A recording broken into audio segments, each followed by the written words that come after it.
Absolute power does not just corrupt.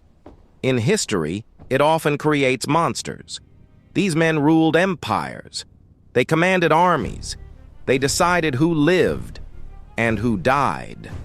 But power has a habit of turning against those who abuse it. Today, we explore the most cruel emperors in history, and more importantly, how every one of them met their end. Because no tyrant ruled forever. When Caligula became emperor of Rome, he was only 24 years old. At first, the people celebrated him as a hero. That celebration did not last long. After surviving a deadly childhood filled with betrayal and executions, Caligula finally held absolute power. And once he did, something inside him snapped. He ordered random executions for entertainment. He humiliated senators publicly. He declared himself a living god.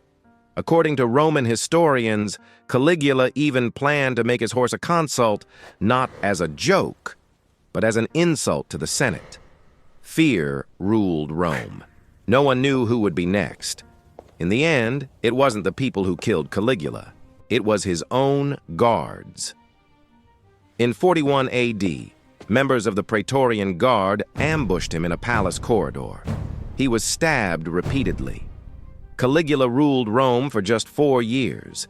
His reign ended the same way it was ruled in violence.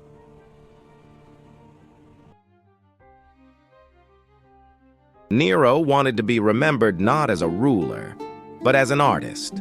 Rome paid the price. Nero became emperor at just 16 years old. For years, others ruled in his name. When he finally took control, Nero removed everyone who opposed him, including his own mother. Under Nero, executions became theatrical. Christians were burned alive as human torches. Then came the Great Fire of Rome. Large parts of the city were destroyed, and Nero blamed the people he already hated. Rome starved. Rome burned. And Rome turned against its emperor. When the Senate declared him a public enemy, Nero fled.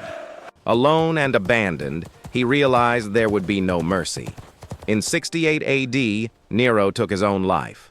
His final words, according to legend, "What an artist dies in me."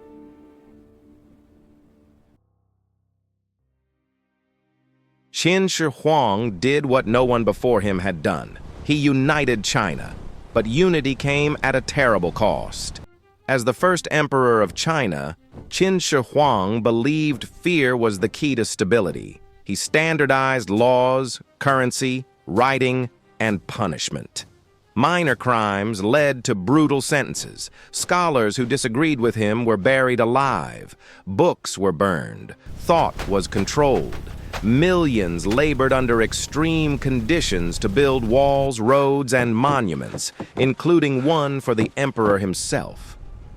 Obsessed with immortality, Qin Shi Huang consumed mercury-based elixirs.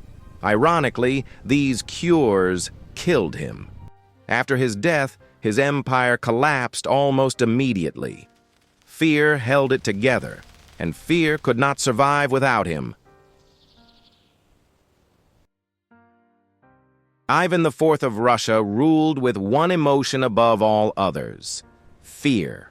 Crowned at just 16 years old, Ivan wanted absolute obedience. Anyone who questioned him became an enemy. He created a secret police. Entire cities were punished for imagined betrayal.